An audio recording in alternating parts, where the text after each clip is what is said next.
आज 29 अप्रैल है, हम 28 और 29 दोनों दिन की करंट अफेयर पर आज डिस्कस करेंगे, ठीक है। 28 तारीख को क्या हुआ था कि संडे था और इस दिन टेस्ट हुआ था। तो टेस्ट में जिन लोगों ने अच्छे मार्क्स लेके आए, आप देखिए कि 25 क्वेश्चन का टेस्ट था और 25 क्वेश्चन के टेस्ट में से ये देखिए ऐसे लोग 17 लोग हैं जिनके 25 में से 25 सही हुए करंट अफेयर के क्वेश्चन। अच्छा, ऐसा इसलिए आप कह सकते हैं क्योंकि हमने थोड़े से सरल प्रश्न रखे थे। सरल प्रश्न का जो प्रश्न हम यहाँ पर कराते हैं क्लास में वही प्रश्न रखे थे। लेकिन अब ना एक चीज़ सामने आ रही है कि इसके अलावा भी बहुत बच्चे ऐसे थे जिनके 24 बहुत सारे बच्चों के सही थे, फिर कुछ के 23 सही थे। यानी कि बच्चे अब लगातार रेगुलर होकर पढ़ने लगे हैं, ठीक है। पहले क्या था कि ये रेगुलर पढ़ते ही नहीं थे। इतना सब कुछ होने के बावजूद अब जैसे कि ये सिद्धार्थ है, ये तो शुरू से ही पढ़ रहे हैं और भी बहुत सारे बच्चे हैं वो शुरू से ही पढ़ रहे हैं, एएमए शुरू से ही पढ़ रहे हैं, ठीक है। लेकिन बहुत सारे लोग या तो पढ़ते थे लेकिन टेस्ट नहीं देते थे, अब टेस्ट भी देने लगे हैं। तो अब आप ध्यान रखिए कि अब हम क्या करेंगे कि कुछ कुछ चेंजेस लेके आएंगे। चेंजेस क्या लेके आएंगे? चेंजेस ये लेके आएंगे कि कभी कभार हम ऐसा करते हैं कि चीज़ों को समझा देते हैं और उसको लिखते नहीं हैं, पीपीटी में नहीं लिखते हैं। और कभी कभी ऐसा होता है कि हम एक्सप्लेनेशन में कुछ और चीज़ें एक्स्ट्रा देते हैं। तो अब क्या करेंगे कि जो प्रश्न बनेंगे प्रयास रहेगा कि एक्सप्लेनेशन में से और कुछ चीज़ें जो मैं समझाता हूँ उनमें से बनाए जाएं, ठीक है। ताकि एकदम रेगुलर अगर आप रहेंगे तो उसका आपको मालूम पड़े कि क्या बेनिफिट मिल रहा है, ठीक है। और अच्छा, इसमें कुछ लोग ये कह रहे थे कि 25 में से 25 या 25 में से 24 जो लोग लेके आ रहे हैं वो तो रट्टू लोग हैं। अरे भाई हद हो गई। ये पता है क्या होता है? ये होता है कि अपनी हार को एक वैलिड रीजन दे देना कि देखो हम इसलिए हार रहे हैं क्योंकि हम तो रट्टू है ही नहीं, हम तो समझने वाले हैं। देखो ये जो एग्जाम है ना, याद रखना, ये एग्जाम जितना समझने वाला है उतना ही रटने वाला भी है। इसमें रटना और समझना ये दोनों पैरेलल लेके चलना है, समझ में आ रहा है। और ये Siddharth, Chanakya Guru, Prafull, Diksha, Ankita Brajesh Mishra, Rinku Tulsa, Bittu, Ankita Yadav, AM, Nikhil Trivedi, infinite, Suryakant Gupta and MB, Ashish Upadhyay, Ritika Tiwari, Varsha, Abhishek Arjaria, Tanu, Ravenclaw, मतलब ये लोग, इनके कुछ कुछ नाम इसलिए अलग हैं क्योंकि इन लोगों ने क्या है कि वहाँ पर यूजर आईडी अपनी अलग रखी है टेलीग्राम पर, ठीक है। लेकिन बाकी ये सब के सब नाम लगभग मेरे जाने पहचाने हैं। और ये अंकिता यादव और ये सिद्धार्थ गुप्ता, इनका तो पिछली बार पहला नंबर आया ही था। तो ठीक है, आप लोग इसी तरीके से मेहनत करते रहिए। काफ़ी अच्छा लगता है जब आपको उसका रिजल्ट दिखने लगता है, ठीक है। तो अब ना इसका रिजल्ट दिखने लगा है तो ये अच्छी चीज़ है। तो याद रखिए, अगर आपको यहाँ पर रिजल्ट दिख रहा है तो डेफिनेटली एग्जाम में भी रिजल्ट दिखेगा। बस याद रखना है एक चीज़, कंटिन्यूटी नहीं टूटने देना। क्योंकि कंटिन्यूटी, जो कंटिन्यूस रहते हैं ना जो लोग, बेशक कमज़ोर लोग हों, कम होशियार लोग हों, वो भी आगे निकल जाते हैं। और बड़े बड़े होशियार लोग जो कंटिन्यू नहीं पढ़ते वो पीछे रह जाते हैं, ये क्लियर है, ठीक है। अब बढ़ते हैं आगे। पहला प्रश्न ये है कि हाल ही में जारी वैश्विक खाद्य संकट रिपोर्ट यानी कि global report on food crisis 2024 के अनुसार वर्ष 2023 में लगभग कितने लोगों को उच्च स्तर की तीव्र खाद्य असुरक्षा का सामना करना पड़ा? ऑप्शन है 135 मिलियन, दूसरा है 235 मिलियन, तीसरा है 242 मिलियन और चौथा है 282 मिलियन। तो इसका जो सही उत्तर है वो है डी, यानी कि 242 मिलियन। तो देखिए, ये कुछ ऐसे फैक्ट्स होते हैं जो आपको पता है कि एग्जाम के पॉइंट ऑफ व्यू से ना बेहद इंपॉर्टेंट होते हैं। तो ये कुछ ऐसे ही फैक्ट है, ये आपको एज इट इज़ जैसा है वैसा का वैसा याद रखना है कि 282 मिलियन, ठीक है। ये फैक्चुअल चीज़ है, इनको एकदम याद रखना है। अगला प्रश्न है कि हाल ही में बाघ परिदृश्य के लिए सतत वित्त सम्मेलन का आयोजन किस एशियाई देश में किया गया है? ऑप्शन है नेपाल, दूसरा है भूटान, तीसरा है कंबोडिया और चौथा है वियतनाम। तो इसका जो सही उत्तर है वो है बी, यानी कि भूटान। तो देखो, भूटान की लोकेशन एक बार देख लो। अब भूटान के बारे में ना हमारे दिमाग में ये रहता है कि सिक्किम से सीमा साझा करता है, अरुणाचल प्रदेश से भी सीमा साझा करता है, असम से भी सीमा साझा करता है। आपको भूलना नहीं है कि वेस्ट बंगाल से भी सीमा साझा करता है, ठीक है। 4 राज्यों से सीमा साझा करता है भूटान, वो है सिक्किम, अरुणाचल प्रदेश, असम और वेस्ट बंगाल, ठीक है। और देखिए, इसमें भी ये जो सिक्किम है ना, ये जो सिक्किम सीमा साझा करता है, ये देखो बहुत कम जगह में सीमा साझा करता है। यानी कि जितने भूटान है जो 4 राज्यों से सीमा साझा करता है, उनमें सबसे कम जो यानी सबसे छोटी सीमा सिक्किम की है, महज 32 किलोमीटर की है, ठीक है, याद रखना। और अगर सबसे बड़ी की बात करी जाए तो ये असम की है, ठीक है। जहाँ तक मुझे पता है लगभग 267 किलोमीटर है, बाकी आप लोग देख लेना। नहीं, जहाँ तक मुझे क्लियर है इतनी तो है, बाकी पॉइंट्स का पीछे का याद नहीं। 267 किलोमीटर है असम की और इसकी सिक्किम की है 32 किलोमीटर, ठीक है। ठीक है, तो देख लेते हैं। बाघ परिदृश्य के लिए सतत वित्त सम्मेलन का आयोजन भूटान में किया गया है, ठीक है। इस शिखर सम्मेलन में भारत, बांग्लादेश, भूटान, कंबोडिया, चीन, कजाकिस्तान, मलेशिया, नेपाल, थाईलैंड और वियतनाम ने भाग लिया है, ठीक है। याद रखना है, देखो भारत हम हैं, हमारा पड़ोसी देश बांग्लादेश है और एक और पड़ोसी देश भूटान है, एक चीन है और एक नेपाल है, ठीक है। तो ऐसे करके 5 देश तो ये हो ही गए। पाकिस्तान नहीं है, याद रखना है, श्रीलंका भी नहीं है क्या? भारत, बांग्लादेश, भूटान, ठीक है, और एक ये चीन और ये नेपाल। फिर ये एक है सेंट्रल एशियन कंट्री, ठीक है। सेंट्रल एशिया का कौन सा है? कजाकिस्तान, ठीक है। साउथ ईस्ट एशियन कंट्री, ठीक है, जैसे कंबोडिया, मलेशिया, ये 2 हो गए। और एक ये थाईलैंड और वियतनाम, ठीक है। कंबोडिया, मलेशिया और थाईलैंड, वियतनाम, ठीक है, याद रखना। अब देखो, वर्ष 2015 के बाद से वैश्विक बाघों की आबादी 3200 से बढ़कर 2022 में 4500 हो गई है, ठीक है। ये इफेक्ट देख लेना है। अब देख लेते हैं आगे कि इस सम्मेलन में 10 एशियाई देशों ने पूरे महाद्वीप में महत्वपूर्ण बाघ आवासों की सुरक्षा के लिए अगले दशक में $1 बिलियन वित्त एकत्र करने की प्रतिबद्धता व्यक्त की है। ठीक है, इस सम्मेलन में संयुक्त राष्ट्र विकास कार्यक्रम यानी कि यूएनडीपी ने एक नई पहल टाइगर लैंडस्केप्स इन्वेस्टमेंट फंड प्रस्तुत किया है। ठीक है, अब देखो आपको क्या बताना है। देखो आज का जो क्वेश्चन ऑफ द डे है, क्वेश्चन ऑफ द डे वो तो बताना है। ठीक है, लेकिन इसके साथ ही आपको यूएनडीपी के बारे में जो कुछ पता हो कि भाई इसकी स्थापना कब हुई है, इसका हेडक्वार्टर कहाँ है, ये जो भी कुछ पता हो यूएनडीपी के बारे में, इसकी फुल फॉर्म भी सब कुछ बता देना है। ठीक है, क्योंकि इसके बारे में हम पहले बता चुके हैं आपको। ठीक है, अगले प्रश्न पर आ जाते हैं। अगला प्रश्न कह रहा है कि निम्नलिखित विकल्पों में पर विचार करें तथा सत्य कथन की पहचान करनी है। ठीक है, पहला है कि वर्तमान में विकलांग व्यक्तियों के अधिकार के लिए भारत में कोई भी समर्पित कानून नहीं है। ठीक है, अगला कह रहा है कि मौलिक अधिकारों में अनुच्छेद 15 में भेदभाव के आधार के रूप में विकलांगता का उल्लेख सम्मिलित है। समझ में आया? यानी कि हमें यह बताना है कि कथन 1 तथा कथन दोनों सही हैं, या कथन 1 सही है किंतु कथन 2 गलत है, या कथन 1 गलत है किंतु कथन 2 सही है, और चौथा कह रहा है कि दोनों ही कथन गलत हैं। इसमें सही उत्तर का चुनाव करना है। तो इसका जो सही उत्तर है वो है डी। जी हाँ, दोनों ही कथन गलत हैं। पता है क्यों? क्योंकि जो विकलांग व्यक्तियों के अधिकार के लिए कह रहा है कि भारत में कोई भी समर्पित कानून नहीं है, ये गलत कह रहा है, क्योंकि 2016 में कानून लाया गया है, विकलांगों के लिए समर्पित कानून है वो। ठीक है, और एक ये कह रहा है कि मौलिक अधिकारों में अनुच्छेद 15 में भेदभाव के आधार के रूप में विकलांगता का उल्लेख सम्मिलित नहीं है। क्या आपने आर्टिकल 15 नहीं पढ़ा है? आपने आर्टिकल 15 नहीं पढ़ा है क्या, जिसमें लिखा है विकलांगता? नहीं लिखा है। देख लेते हैं अब एक बार। ठीक है, देखो उत्तर डी सही है, और एक बार देख लेते हैं। ये देखिए आर्टिकल 15 देखिए, ये ना अगर आप देखना चाहें तो ये लक्ष्मीकांत का है, जो 7th एडिशन की जो बुक है, हिंदी माध्यम वाली है, और चैप्टर 7 है और पेज नंबर 7.5 है। ठीक है, आप यहाँ से पढ़ सकते हैं। और याद रखना कि जो आर्टिकल 15 है ना, ये सुरक्षा किससे देता है? हमें 2 प्रकार की सुरक्षा देता है। एक तो राज्य से सुरक्षा देता है, और राज्य के बारे में आर्टिकल 12 में जैसा कि डिफाइन किया जा चुका है। और दूसरा जो सामान्य लोग हैं उनसे भी सुरक्षा देता है, यानी कि ये लोगों से और राज्य से, दोनों से सुरक्षा दे रहा है। ठीक है, अब इसके बारे में थोड़ा सा देख लेते हैं। इसके 2 भाग हैं, दोनों भागों को देखेंगे। ठीक है, देखो पहला भाग देखते हैं जिसमें राज्य से सुरक्षा देता है। ठीक है, पढ़ते हैं। देखो, राज्य किसी नागरिक के प्रति केवल धर्म, मूलवंश, जाति, लिंग या जन्म स्थान को लेकर विभेद नहीं करेगा। देखो कहीं यहाँ पर विकलांगता आई है? बिल्कुल नहीं आई। लेकिन याद रखना, आने वाली 2 या 3 साल में ऐसी ठीक ठाक संभावना है कि इस अनुच्छेद का संशोधन किया जाएगा और उसमें विकलांगता को जोड़ दिया जाएगा। ठीक है, अब एक बार इधर देख लीजिए, जो दूसरी बात कह रहा है, जो कि सामान्य नागरिकों से सुरक्षा प्रदान करता है, उसको भी देख लो। देखो अनुच्छेद 15 की दूसरी व्यवस्था में कहा गया है कि कोई नागरिक, देखो पहले राज्य के बारे में कहा गया था, अब क्या है कि कोई नागरिक केवल धर्म, मूलवंश, जाति, लिंग, जन्मस्थान या इनमें से किसी के आधार पर, अब क्या क्या कह रहा है कि दुकानों, सार्वजनिक भोजनालयों, होटलों और सार्वजनिक मनोरंजन के स्थानों में प्रवेश या पूर्णतः या भागतः, यानी कि पूरी तरीके से या थोड़ा बहुत, राज्य निधि से पोषित या साधारण जनता के प्रयोग के लिए समर्पित कुआं, तालाब, स्नान घाट दायित्वों, निर्बंधन या शर्त के अधीन नहीं होगा। ठीक है, आर्टिकल 15 क्लियर हो गया। और हमें यह भी पता चल गया कि जो आर्टिकल 15 है वो राज्य और नागरिक जो होते हैं दोनों से ही सुरक्षा प्रदान करता है। ठीक है, अब देख लेते हैं एक बार कि भारत में विकलांग व्यक्तियों के अधिकार अधिनियम 2016 विकलांग व्यक्तियों के लिए समर्पित अधिनियम है। ठीक है, और भारतीय संविधान के अनुच्छेद 15 के अंतर्गत भेदभाव के आधार के रूप में विकलांगता का उल्लेख नहीं है। ठीक है, अच्छा ये बात है कि हम इस प्रश्न को लेके क्यों आए, तो ये काफ़ी चर्चा का विषय बना हुआ है और कई पार्टियों ने अपने मैनिफेस्टो में इसका जिक्र किया है कि आर्टिकल 15 में और ये चीज़ इंक्लूड होनी चाहिए विकलांगता के आधार पर भी। ठीक है, तो इसलिए चर्चा में बना हुआ है, इसलिए हम ये प्रश्न लेके आए। आगे बढ़ते हैं। अगला प्रश्न कह रहा है कि अंकटाड द्वारा जारी रिपोर्ट के अनुसार वर्ष 2023 में भारत का सेवा क्षेत्र निर्यात कितने प्रतिशत बढ़ा है? जैसा कि मैंने बताया था कि कुछ फैक्ट इंपॉर्टेंट होते हैं, एकदम नंबर जो भी होते हैं वो नंबर एज इट इज याद करने होते हैं, वैसे ये भी याद करना है। ठीक है, ऑप्शन है 10%, 10.4%, 11.04% या 11.4%।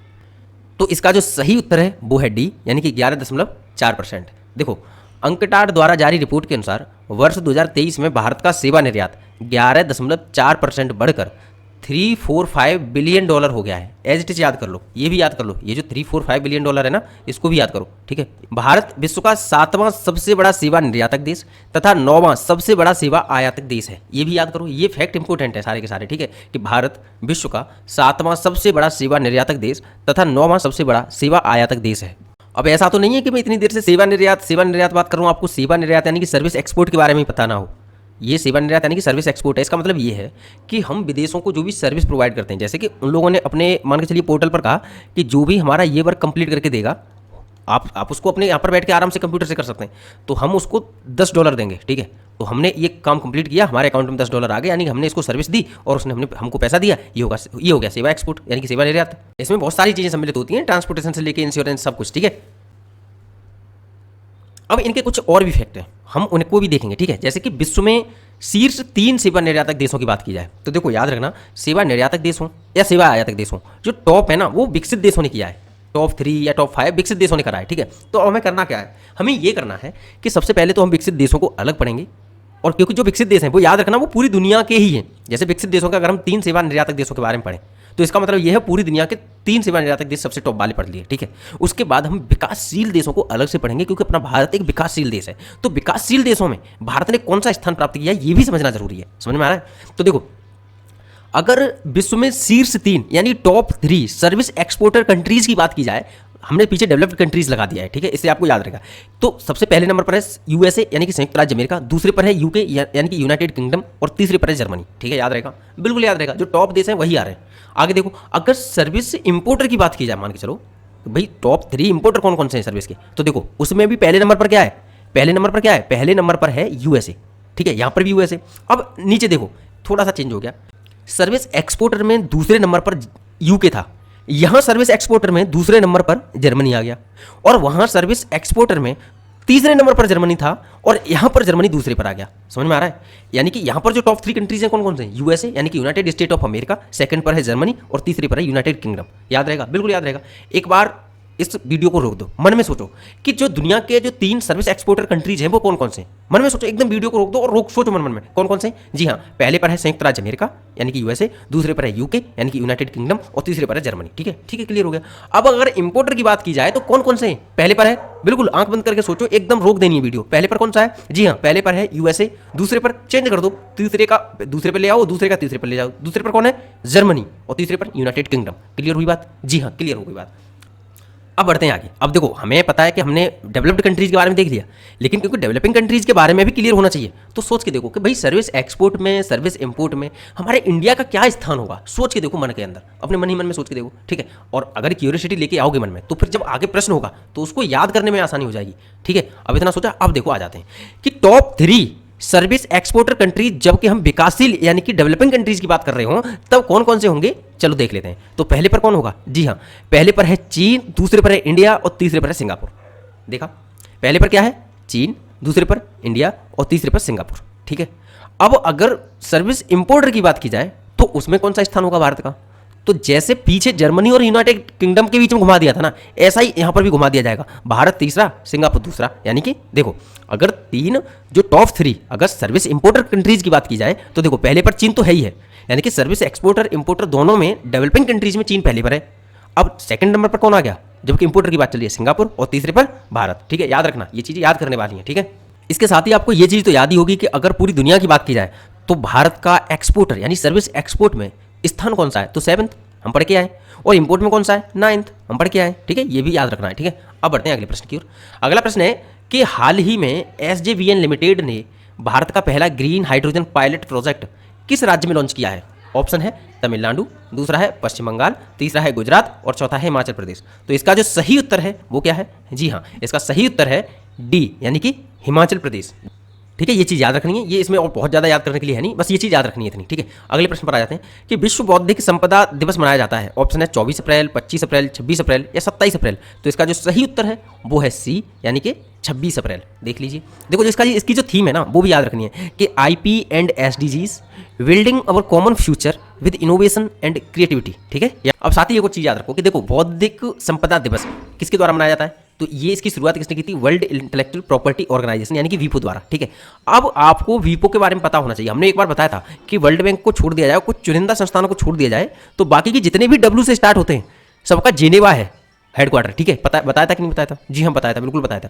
पहले तो इसकी फुल फॉर्म याद करो कि वर्ल्ड इंटेलेक्चुअल प्रॉपर्टी ऑर्गेनाइजेशन, दूसरा इसका जो हेडक्वार्टर है वो जेनेवा याद करो, और तीसरा इसका गठन कब हुआ था, 1967 में, ठीक है। और भारत 1975 में इसका विपो का सदस्य बना, ठीक है, ये भी याद रखना है। ये संगठन जो मैं बताता हूँ उनको तुरंत के तुरंत याद कर लिया करो, ये मत सोचो इनका कोई मुहूर्त आएगा भविष्य में, बिल्कुल नहीं आने वाला, इनको अभी याद करना है, आज ही याद करना है। और याद रखिए करंट अफेयर को आप सिर्फ करंट अफेयर मत मान के चलिए, इससे आपका स्टैटिक पोर्शन बहुत बड़ा रिवाइज हो जाएगा, ठीक है, इसको याद करना है तुरंत के तुरंत, ठीक है। और करंट अफेयर को ना बहुत सीरियस ले लीजिए, क्योंकि करंट अफेयर को आप सिर्फ करंट अफेयर मान के मत चलिए। आप ये सोचो कि एग्जाम में 30 प्रश्न आते हैं करंट अफेयर के, ऐसा बिल्कुल नहीं आपको सोचना है। पता है क्यों? क्योंकि करंट अफेयर में जो 30 प्रश्न है वो तो आते ही आते हैं, लेकिन इसके अलावा आपको पता है आपको स्टैटिक में किस पोर्शन को कितना अधिक पढ़ना है, ये करंट अफेयर आपको बताती है। अब मान के चलो कल को अगर यूपीएससी में प्रश्न आता है कि भाई बेंगलोर की स्थापना किसने की है, तो आपके मन में ये आएगा कि अरे बेंगलोर की स्थापना पूछ ली, कल को हो सकता है किसी और की पूछे, कल को हो सकता है किसी अन्य स्थान की पूछे, इसलिए सारे के सारे जितने भी शहर हैं उन सबकी हम स्थापना याद कर लेते हैं किस किसने की है। ये तकनीक स्मार्ट नहीं है। असल में समझना क्या है कि बेंगलोर चर्चा में कब आया? भाई बेंगलोर चर्चा में आया क्योंकि केम्पेगौड़ा की वहाँ पर मूर्ति स्थापित की गई, जो कि बेंगलोर की स्थापना भी केम्पेगौड़ा ने की थी। तो अब यहाँ पर ये चीज़ इंपॉर्टेंट है, समझ रहे हो? किस तरीके से समझना है वो चीज़ ध्यान रखिए। करंट अफेयर को सिर्फ 30 प्रश्नों को मंच मान के चलिए। करंट अफेयर आपको ये बताएगी कि आपको किस सब्जेक्ट में कहाँ पर कितना डीप जाना है, किन फैक्ट्स को ज़्यादा याद रखना है, क्योंकि जो भी चीज़ें करंट में रहती हैं, देखो जो एग्जाम बनाने वाले होते हैं, जो कि पेपर सेट करने वाले होते हैं, वो ऐसे ही आंखें बंद करके नहीं बनाते, वो देखते हैं कि पूरी साल चीज़ें क्या रही हैं चर्चा में, समझ में आ रहा है। तो जो चीज़ें चर्चा में रहती हैं वो पॉलिटिकली इशू हो या हिस्टोरिकली कुछ इशू आ जाते हैं या फिर ज्योग्राफिकली कुछ प्लेसेस आ जाती हैं, ये सब जो चर्चा में रहते हैं वो सबके सब करंट में डाल जाते हैं। आपको पता भी नहीं चलता कि ये चीज़ करंट से रिलेटेड थी, समझ में आ रहा है। बस आता नहीं है प्रश्न, क्योंकि आपको लगता है डीप पूछ लिया, लेकिन असल में कारण क्या होता है? असल में कारण ये होता है कि वो चर्चा में रही होती है चीज़ें। देखो एक होता है, उर्दू में एक शब्द होता है, उसको बोलते हैं मुर्शिद। क्या बोलते हैं? मुर्शिद। इसका काम होता है कि अध्यात्म की ओर जो भी जाता है उसको ना एक राह दिखाता है, यानी कि एक मार्गदर्शक के तौर पर। तो आप ना करंट अफेयर को अपनी मुर्शिद मान लो, क्योंकि जो भी एग्जाम में आपको कहाँ पर कितना जाना है डीप, ये करंट अफेयर बताएगी, याद रखना। ये आपकी मुर्शिद है, करंट अफेयर मुर्शिद है, यानी कि ये मार्गदर्शक है, समझ में आ रहा है? भटकने नहीं देगी करंट अफेयर, ये याद रखना। डेली करंट अफेयर से अगर आप जुड़े रहोगे आपको भटकने नहीं देगी कि कहाँ पर कहाँ जाना है। आप ये नहीं कि आप कुछ भी पढ़ रहे हो, समझ में आ रहा है? तो इसलिए करंट अफेयर को डेली करो और बहुत ही इत्मीनान से करो, मजे से करो, ठीक है? ये नहीं कि बाहर समझ के करना है, ठीक है? इसलिए मैं इसको थोड़ा सा इंटरेस्टिंग बना रहा हूँ। और थोड़ी सी ना मेरी तबीयत खराब हो रही है दोस्तों, एक्चुअली प्रॉब्लम ये है कि अभी तक सही नहीं हुआ, तो धीरे धीरे ना मैं इसको और इंटरेस्टिंग बनाऊंगा, इसको वीडियोज एनिमेशन के माध्यम से लाना चाह रहा हूँ, बट एक्चुअली मैं अकेला पढ़ रहा हूँ और दूसरी मेरी तबीयत खराब हो रही है, इशू ये बन रहा है, ठीक है? आगे बढ़ते हैं। अगला प्रश्न कह रहा है कि हाल ही में किस भारतीय पोर्ट को भारत के पहले ट्रांसशिपमेंट पोर्ट के रूप में संचालित करने के लिए शिपिंग मंत्रालय से मंजूरी मिल गई है, ठीक है? ऑप्शन है नाबाशोबा, दूसरा है विशाखापत्तनम, तीसरा है चेन्नई पोर्ट और चौथा है विंझिंजम पोर्ट। तो इसका जो सही उत्तर है वो है डी, यानी कि विंझिंजम पोर्ट। ये है कहाँ पर? ये केरल में है, ठीक है? इसको संचालित कौन करता है? अडानी ग्रुप द्वारा संचालित किया जाता है, ठीक है? और दूसरा एक और देख लो कि भाई ट्रांसशिपमेंट का मतलब क्या है। तो देखो ऐसा होता है कि पोर्ट ना, अब एक बार ये देखो जैसे कि ये है इंटरनेशनल रूट, ठीक है? और ये सिर्फ इतना नहीं है, ये कुछ रूट यहाँ से ऐसे भी जाता है, ठीक है? फारस की खाड़ी में भी जाता है। तो ये इंटरनेशनल रूट पर क्या होता है कि मान के चलो यहाँ से कोरिया से या चाइना से कोई कंटेनर आता है, तो यहाँ से ना ये कंटेनर सिर्फ यहाँ तक कैसे जाएगा? यूरोप तक। सोचने वाली बात है। तो क्योंकि भाई इतना तो फ्यूल नहीं होगा ना इसमें, तो क्या करते हैं कि ये कंटेनर यहाँ से आएगा और ये कंटेनर ना किसी भी रास्ते में कोई बेहतर अगर ऐसा मिल जाएगा पोर्ट, जो कि बड़ा पोर्ट होगा जहां पर बड़े बड़े कंटेनर को रुकने की ठीक ठाक व्यवस्था होगी, उस पोर्ट पर ये रुकेगा और वहां से दूसरे जो आएंगे शिप, उनमें इसका माल लोड कर दिया जाएगा और ये शिप इधर वापस चले जाएंगे और ये शिप इधर आ जाएगा। समझ में आ गया? यानी कि अगर ये शिप यहाँ से डायरेक्ट यूरोप तक जाएगा और फिर वापस लौट के आएगा, बहुत समय लगेगा, इसलिए थोड़ा स्मार्टली तरीका अपनाते हैं, ठीक है? और ये ट्रांसशिपमेंट का मतलब ये हो गया बस कि यानी कि एक ऐसा कोई पोर्ट जहां पर बड़ा शिप आए, काफ़ी बड़ा शिप आए, तो उसमें से माल को निकाल के दूसरे शिप में डाल सकें या कई शिप में डाल सकें, ठीक है? और उसको फिर जहां जहां जाना है वहां पर भेज दिया जाए। इतना समझ में आ रहा है? तो ये जो विंझिंजम पोर्ट है ना, ये जो इंटरनेशनल रूट है उसके बिल्कुल नियर है, यानी कि जो शिप होंगे उन्हें इधर उधर भागने की जरूरत नहीं पड़ेगी, बिल्कुल नियर है। और दूसरी बात, बहुत बड़ा पोर्ट है जिसकी गहराई काफ़ी ज़्यादा, यानी पानी छिछला नहीं है। यहाँ पर क्या है कि यहाँ पर छिछला पानी है, यानी कि यहाँ पर जैसे जैसे आते हैं तो नीचे महाद्वीपीय शेल्फ होती है, तो महाद्वीपीय शेल्फ के होने के कारण ना इनकी गहराई, पानी की गहराई इन पोर्ट्स पर कम होती है, ठीक है? तो इसलिए इशू ये बन जाता है कि यहाँ पर बहुत बड़े बड़े जो शिप आते हैं वो रुक नहीं पाते, लेकिन यहाँ पर इसकी गहराई काफ़ी ज़्यादा है, इसलिए आराम से रुका जा सकता है और साथ ही इंटरनेशनल रूट के पास है, तो उनको घूमने की भी ज़्यादा आवश्यकता पड़ेगी नहीं, इसलिए इसको ट्रांसशिपमेंट के रूप में विकसित किया जा रहा है इस पोर्ट को, ठीक है? इतनी बात समझ में आई? अब ये देख लो कि इस पोर्ट का संचालन अडानी पोर्ट प्राइवेट लिमिटेड द्वारा किया जाता है और यह पोर्ट केरल में स्थित है, ठीक है? अब देखो ये मैंने ना कुछ पोर्ट्स को रखा है यहाँ पर, ये पोर्ट हैं कुछ, ठीक है। अब इनका ना एक बार आपको रिवीजन पता होना चाहिए, क्योंकि जो बड़े बड़े पोर्ट हैं वो कितने हैं हमारे देश में, 12 पोर्ट हैं। पहले 13 थे, अब 12 हैं, ठीक है। और जो छोटे छोटे पोर्ट हैं वो कितने हैं, वो करीब 200 से भी ज़्यादा हैं, ठीक है। तो आपको याद क्या रखना है, आपको जो 12 पोर्ट है ना उनका एकदम सीक्वेंस याद रखना है, नॉर्थ टू साउथ रखना है, कौन सा ईस्टर्न कोस्ट पर है, कौन सा वेस्टर्न कोस्ट पर है, ये भी याद रखना है, ठीक है। और ये वाला जो पोर्ट है इसका नाम क्या है, VO चिदम्बरनार पोर्ट,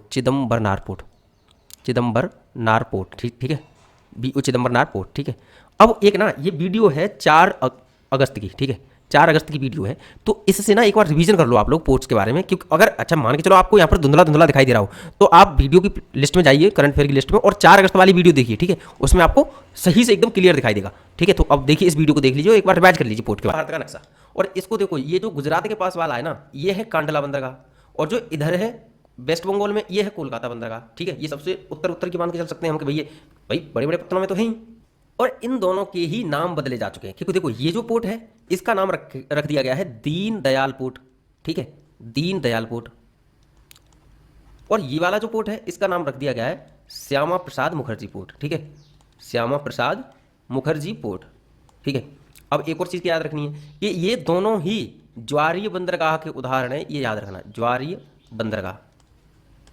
मैप से याद रहेगा या नहीं कि भाई जब जब ज्वारीय बंदरगाह के बारे में अगर पूछा जाए कि भारत के ज्वारीय बंदरगाह कौन से हैं, तो आपको क्या बताना है, एक तो कांडला पोर्ट और दूसरा कोलकाता पोर्ट। दोनों के नाम क्या चेंज हो चुके हैं, इसका दीनदयाल पोर्ट और इसका श्यामा प्रसाद मुखर्जी पोर्ट। इंग्लिश वालों के अगर समझ में नहीं आ रहा हो तो ज्वारीय बंदरगाह का मतलब है टाइडल पोर्ट। क्या है, टाइडल पोर्ट, यानी कि जब जब टाइडल पोर्ट का अगर उदाहरण पूछें तो ये दोनों होंगे, ठीक है। इतनी बात समझ में आई या नहीं? अगर इतनी सी बात समझ में आ गई तो एक दो चीज़ें और देखो, ये देखिए, एक है JNPT, ठीक है, दूसरा है ये चेन्नई, ये देखिए, और तीसरा है ये VO चिदम्बरनार पोर्ट, ठीक है। ये 3 देखे। अब ये जो 3 है ना, ये वाले जो 3, ये तीनों आर्टिफिशियल बंदरगाह है। कैसे हैं, आर्टिफिशियल बंदरगाह, यानी आर्टिफिशियल पोर्ट, यानी कि हिंदी में समझें तो कृत्रिम बंदरगाह, ठीक है। JNPT बंदरगाह का जो अदर नाम है वो नाहवा शोभा है। क्या, नाहवा शोभा, ये नाम अब आपको मिलेगा, क्योंकि इसका नाम जो चेंज हो चुका है वो नाहवा शोभा है। JNPT का मतलब था जवाहरलाल नेहरू पोर्ट ट्रस्ट। ये जो VO चिदम्बरनार पोर्ट है ना, इसका नाम पहले तूतीकोरिन पोर्ट था, तूतीकोरिन पोर्ट था, पहली बात। दूसरी की जो बड़े बड़े जितने पोर्ट है ना उनमें सबसे दक्षिणी है, सबसे दक्षिणी, ठीक है, ये बात याद रखनी है। और इसके अलावा एक और चीज़ याद रखिए कि ये जो विशाखापत्तनम पोर्ट है ना, ये वाला, ये विशाखापत्तनम पोर्ट है, इसको स्थल रुद्ध बंदरगाह भी कहते हैं। स्थल रुद्ध का मतलब पता होना चाहिए लैंड लॉक्ड पोर्ट, ठीक है। ये बात समझ में आई हो? ये जो कोलकाता वाला है ना, श्यामा प्रसाद मुखर्जी पोर्ट, इसके बारे में एक और बात याद रखना कि ये पोर्ट, ये एकमात्र ऐसा पोर्ट है जो किसी नदी के किनारे है, ठीक है, नदी के किनारे है। और नदी के किनारे मतलब किस नदी के किनारे है, तो वो हुगली नदी के किनारे है, ठीक है, ये चीज़ याद रखना। ये जो कोच्चिन पोर्ट दिखाई दे रहा है आपको, ये वाला जो कोच्चिन पोर्ट है, ये एक आइलैंड पर है। किस पर है, एक आइलैंड पर। कौन सा आइलैंड है, विलिंगडन आइलैंड, अरब सागर में विलिंगडन आइलैंड है यहाँ पर, ये उस पर है, ठीक है। ये जो मुंबई बंदरगाह है ना, मुंबई पोर्ट, ये सबसे बड़ा है, प्राकृतिक बंदरगाहों में सबसे बड़ा बंदरगाह है ये, ठीक है, ये बात समझ लेना। मान के चलो प्राकृतिक बंदरगाहों में तो ये सबसे बड़ा हो गया। फिर कृत्रिम में कौन सा बड़ा है, इससे ठीक नीचे वाला ये है ना जो JNPT, ये सबसे बड़ा है किसमें, ये सबसे बड़ा है आर्टिफिशियल में, ठीक है। आर्टिफिशियल जितने हैं उन सब में ये सबसे बड़ा है JNPT, यानी नाहवा शोभा वाला। लास्टली ये बात और समझ लो कि ये जो पोर्ट ब्लेयर बंदरगाह है ना, ये वाला, इसको 2010 में प्रमुख बंदरगाह यानी मेजर पोर्ट के रूप में घोषित किया गया था, ठीक है, मेजर पोर्ट के रूप में घोषित किया गया था, ये याद रखना 2010 में, जो कि सबसे लेटेस्ट है। ये इतने फैक्ट तो आपको याद रखने ही अब देखो कल का जो प्रश्न था, इससे पहले वाला जो हमने प्रश्न पूछा था, क्वेश्चन ऑफ द डे, कि हाल ही में किस देश द्वारा कुछ ही सेकंड्स में चार्ज की जाने वाली सोडियम आयन बैटरी विकसित की गई है, उसका सही उत्तर है सी, यानी कि दक्षिण कोरिया। कई लोगों ने इतना अच्छा आंसर दिया कि बहुत ही अच्छा, इसका आंसर ही नहीं दिया, बहुत सारी एक्सप्लेनेशन भी थी, ठीक है। तो मैं क्या है कि आज एक तो तबीयत खराब है तो दिमाग में से निकल जाती है चीज़ें, और जल्दी की पड़ती है कि भाई लेट हो रहा हूँ। अब क्या होगा कि जो लोग बहुत अच्छी कमेंट किया करेंगे ना, उनकी कमेंट को मैं यहाँ दिखा दिया करूँगा। एक की किसी की थी कमेंट बहुत अच्छी, तो मैं दिखाना चाह रहा था, मैंने कहा इनकी कमेंट को यूट्यूब पर दिखाऊंगा कितना अच्छा इन्होंने लिखा है। तो अगर देख लीजिए, अगर आगे से क्या करूँगा कि मैं कमेंट को दिखाया करूँगा, जो भी बेहतर लिखा करेगा, मुझे लगा करेगा कोई ये कमेंट हाँ ये बहुत बेहतर है, उनको दिखा दिया करूँगा, ठीक है। अब जो आज का क्वेश्चन ऑफ द डे है, सभी को आंसर देना है इसका, ठीक है। प्रश्न है कि हाल ही में किस देश द्वारा भारत को अपने शीर्ष स्तरीय सुरक्षा भागीदार देश के रूप में मान्यता दी गई है? ऑप्शन है USA यानी कि यूनाइटेड स्टेट ऑफ अमेरिका, दूसरा है मॉरिशस, और तीसरा है फिलीपींस, और चौथा है ऑस्ट्रेलिया। इसका सही उत्तर देना है, जी हाँ बिल्कुल, कमेंट सेक्शन में देना है, ठीक है, इसका सही उत्तर देना है कमेंट सेक्शन में। तो आज की क्लास में इतना ही, अब कल मिलते हैं, ठीक है। Thank you so much.